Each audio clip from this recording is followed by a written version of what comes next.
So how many of you guys enjoy cooking at home? All of you. How many of you are good cooks? You're terrible cooks. Okay. So in this speech, after this speech, I promise you, I'm going to give you away one secret equation that's going to help you make any food taste delicious. Excited? Yeah. So first of all, I'm a professional chef. I've been working in this industry for the last 10 years. I did a rough count. I probably served over 5 million people over the last 10 years. And that's almost a double population of Toronto. So I think I can talk about this, right? Okay, so before we get to this one secret equation, there's one flavor theory that everybody needs to know. No matter you're a beginner, you're an expert. If you're cooking at home, this flavor theory is the most important thing. Most people, they mess up their cooking because they don't really know this flavor theory. At this flavor theory, there's a flavor and there's a taste, and this taste in other terms is a seasoning. So flavor and seasoning is a two different thing. Flavor comes out from the ingredient and is what your nose feels, not your tongue. We know beef is a beef. People think we can taste the beef, but we actually feel the beef with our nose. We know the tomato, cucumber, eggplant. We know those vegetables because of the flavor, not the taste. Taste is a seasoning, like sweet, salty, sour, that our tongue feels.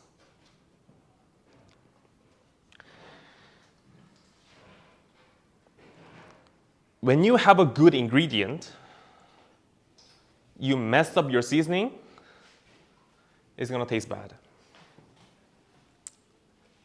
But when you have a stupid bad ingredient, like 2 hours before it's going bad, it's going bad, it's almost going bad, but you perfect your seasoning, it's going to taste awesome. So most beginners, you guys want to focus on learning the seasoning part, not the flavor part. Like professional people like us, we kind of focus more on the ingredient part because we anyhow cook, we can still perfect our seasoning. So to elevate our cooking skill, we have to focus more on getting, higher grade ingredients, organic ingredients. That's why chefs, they tend to, look for more fresh ingredients, organic ingredients. But for beginners, you guys need to more focus on the seasoning part. So this taste, again, so the taste is something that our tongue feels, right? There are 6 basic tastes that our tongue feels. It used to be 5. Now it's 6. This 5, we used to learn that in school when you were a kid. Can anybody guess? Sweet, sour, salty. So yeah, sweet, salty, sour, bitter. So most people know this 4. So spicy, people think it's a taste. It's actually not a taste. It's a pain. It's a pain. It's a value, right?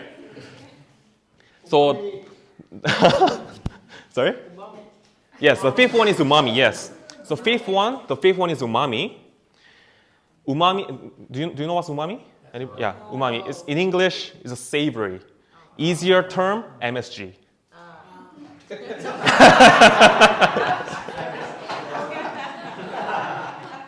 So the last one they included very recently was the oil flavor. It's a fat flavor. I think they call it ole augustus, I think in Spanish. It's a fat from meat, vegetable oil, so people feel that oil. So it's a 6th flavor they recently included in. The easier way to remember this taste is to relate our emotion with this taste. I like to call sweet a happy seasoning.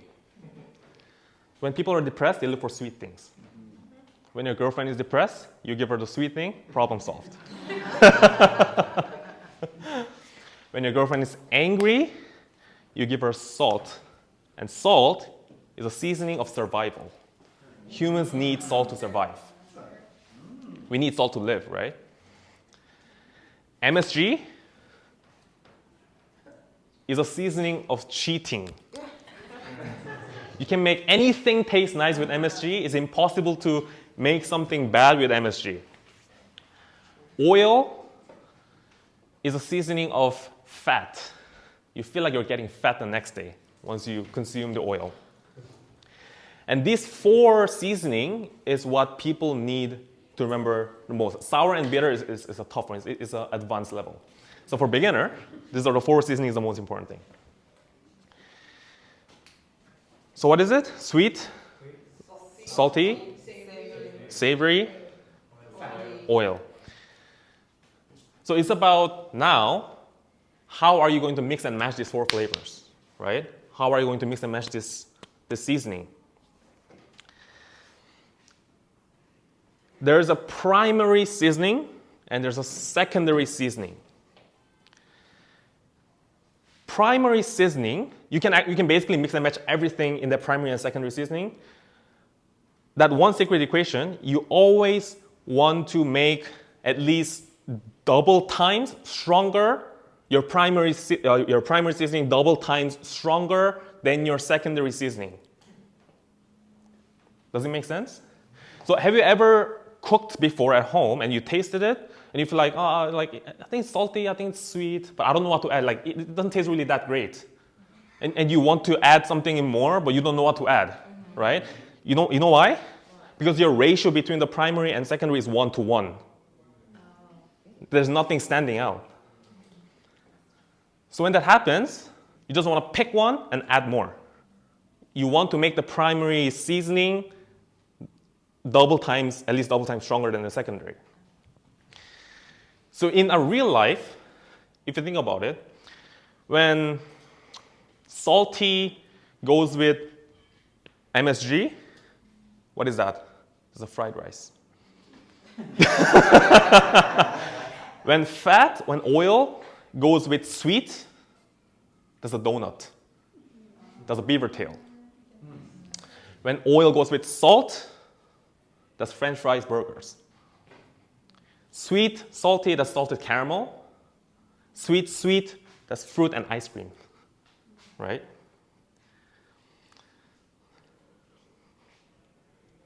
You guys all look confused. So there's one single equation you want to always make this primary seasoning 2 times stronger than your secondary seasoning. Doesn't matter what you mix and match. Yeah? Yeah? Okay, so I kept my promise. I give you one secret equation. Today, after this meeting, run to Loblaws, grab anything, and try to mix and match and start to practice and start to impress your family and your friends and your partners. Thank you.